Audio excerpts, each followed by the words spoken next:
Assalamualaikum warahmatullahi wabarakatuh. Bertemu kembali dengan channel PLC Physics Learning Center. Kali ini kita akan mempelajari tentang uji homogenitas varian data. Rekan-rekan, pada pertemuan yang lalu kita telah membahas salah satu uji prasyarat analisis, yakni uji normalitas distribusi data. Dan kali ini kita akan lanjutkan dengan uji prasyarat analisis yang lainnya, yakni uji homogenitas varian data. Rekan-rekan, uji homogenitas varian data ini digunakan untuk mengetahui apakah kedua kelompok data memiliki varian yang sama atau tidak sama. Salah satu pengujian statistik yang membutuhkan prasyarat asumsi varian kedua kelompok data terpenuhi atau tidak terpenuhi adalah uji T dan uji ANOVA, Analysis of Variance. Uji T dan uji ANOVA digunakan untuk mengetahui perbedaan rata dari kelompok data. Pada uji T ada dua kelompok data dan pada uji ANOVA biasanya lebih dari dua kelompok data. Pada uji T, uji homogenitas varian data dilakukan setelah diketahui bahwa data berdistribusi normal. Jadi setelah data kita uji normalitasnya dan diketahui berdistribusi normal, maka pengujian selanjutnya adalah uji homogenitas varian data. Kenapa harus diuji homogenitas varian datanya? Karena pada uji T nanti ketika datanya berdistribusi normal dan variannya homogen, maka akan menggunakan cara tertentu untuk melakukan pengujiannya. Sedangkan apabila data berdistribusi normal tetapi tidak homogen variannya, maka ada cara lain yang akan digunakan untuk melakukan uji T-nya. Pada pembelajaran kali ini kita akan melakukan uji homogenitas varian data menggunakan SPSS, dan pada SPSS uji homogenitas varian data yang biasanya digunakan adalah uji Levene atau Levene test. Namun demikian sebenarnya secara manual banyak cara yang dilakukan untuk melakukan pengujian homogenitas varian data. Misalkan ada uji Fisher dan ada uji Bartlett. Tergantung pada jenis data dan prasyarat pengujian yang akan kita lakukan.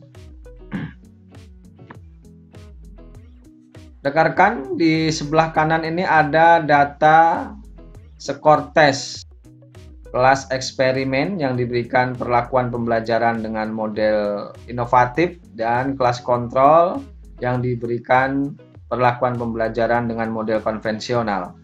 Data ini pada pertemuan yang lalu telah kita uji normalitas distribusi datanya dan telah menghasilkan bahwa kedua kelompok data ini memiliki distribusi normal. Mengingatkan, kelas eksperimen terdiri dari 21 siswa dan kelas kontrol terdiri dari 20 siswa.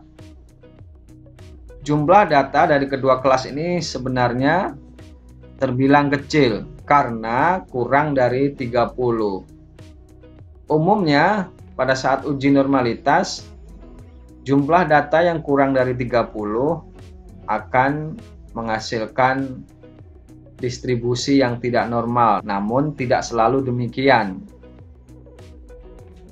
Ada data-data yang meskipun di bawah 30 jumlahnya, namun memiliki distribusi yang normal. Mengingat data yang kita miliki ini telah memiliki distribusi normal, maka selanjutnya kita akan lakukan pengujian homogenitas varian data. Sebelum kita melakukan uji homogenitas varian data menggunakan SPSS, mari kita lihat dulu bagaimana hipotesis dalam uji homogenitas varian data dan bagaimana kriteria pengambilan keputusannya. Rekan-rekan, ini adalah hipotesis dalam pengujian homogenitas varian data. Kita ambil alfanya atau signifikansinya 0,05. Hipotesis nolnya, varian kedua kelompok data sama besar. Dan hipotesis alternatifnya, varian kedua kelompok data tidak sama besar. Atau jika dinyatakan dalam hipotesis statistik, bisa kita tuliskan H0 varian 1 sama dengan varian 2. H alternatifnya, varian kelompok data 1 tidak sama dengan varian kelompok data kedua.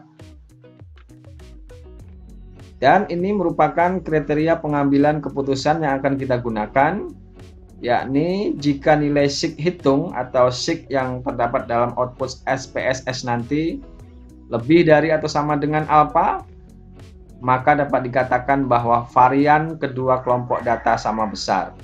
Jadi jika sig hitungnya lebih besar atau sama dengan alfa, maka H0-nya tidak dapat ditolak.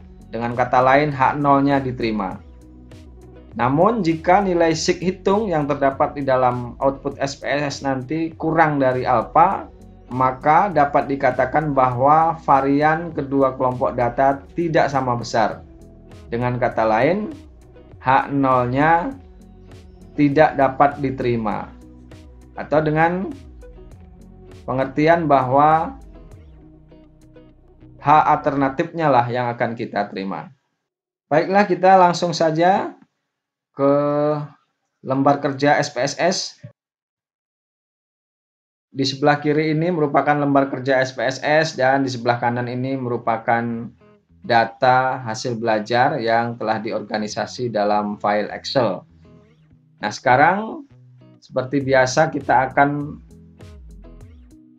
mendefinisikan variabel ID siswa, kelas, skor tes seperti pada data ini ke dalam SPSS. Kita masuk ke bagian variabel view.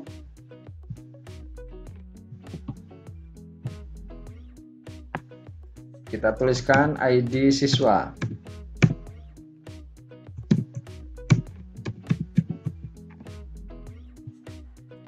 Tipe datanya data string.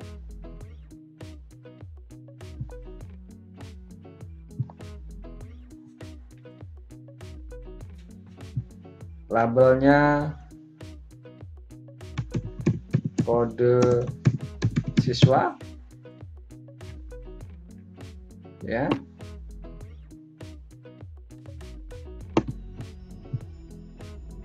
Right. Oke. Kemudian yang kedua, kelas. Datanya numerik karena nanti isinya 1 kelas eksperimen dan 2 kelas kontrol. Tidak ada desimal. Keterangannya jenis kelas.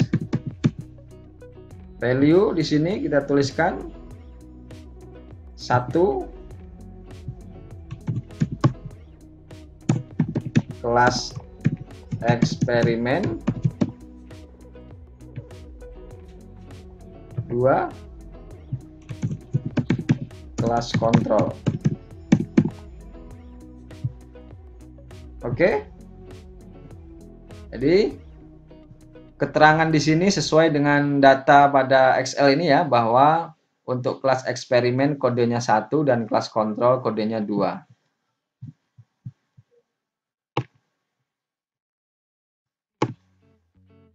Datanya merupakan data nominal ya, 1 dan 2. Ya, buat di sini data nominal.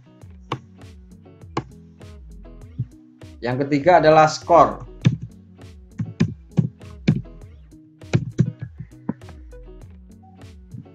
Datanya numerik. Oke, sudah benar numerik.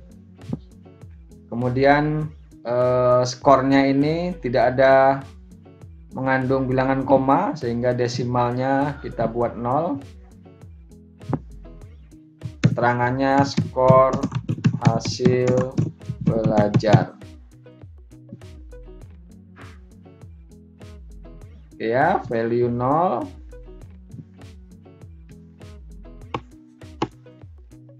datanya ini adalah data interval. Di dalam default SPSS ini scale. Selesai ya. Jadi sudah ada ID siswa, kelas, skor tes. Coba kita lihat. Nah, ID siswa, kelas, skor tes sama persis dengan ini. ID siswa, kelas, skor tes. Berikutnya kita kopikan data-data yang ada di Excel ini ke SPSS. Copy. Aktifkan di sini. Lalu paste.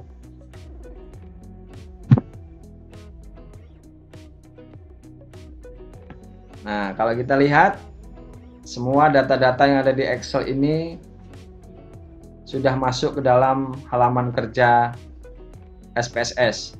Jangan lupa setelah data semua kita pastekan ke sini, lalu kita save.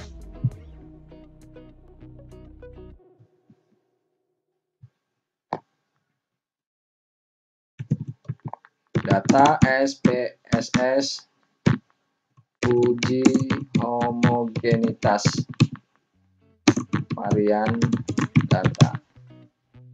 Save.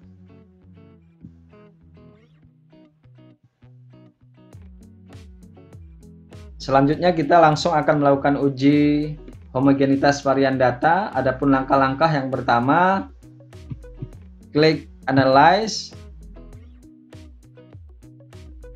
kemudian masuk ke Compare Mean. Oke ya. Setelah itu kita pilih One Way ANOVA, klik.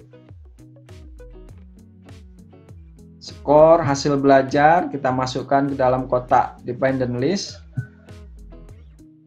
Jenis kelas kita masukkan ke kotak faktor. Di dalam SPSS ini default dari tingkat kepercayaannya adalah 95%. Bersesuaian dengan tingkat signifikansi yang kita ambil tadi, yakni alpha 0,05 atau alpha sama dengan 5% ya. Kita bisa melihat di bagian bootstrap ini. Nah, ini 95. Kalau kita ingin merubahnya, misalkan alfanya 1%, maka di sini bisa kita rubah 99%. Namun karena alfa yang kita gunakan adalah 5%, di sini adalah 95%, sudah benar. Maka ini tidak perlu kita centang. Selanjutnya kita masuk ke menu Option. Kita centang kotak Homogeneity of Variant Test. Continue. Lalu OK. Ini dari data yang terdapat pada tabel yang pertama ini, kita bisa melihat bahwa signifikansi hitung yang kita dapatkan adalah sebesar 0,477. Ternyata signifikansi hitung ini jauh lebih besar dibandingkan dengan signifikansi acuan, yakni 0,05. Mari data ini kita masukkan ke dalam tabel hasil pengujian homogenitas varian data. Ini dia tabel kita. Signifikansi acuannya 0,05, signifikansi hitungnya 0,477.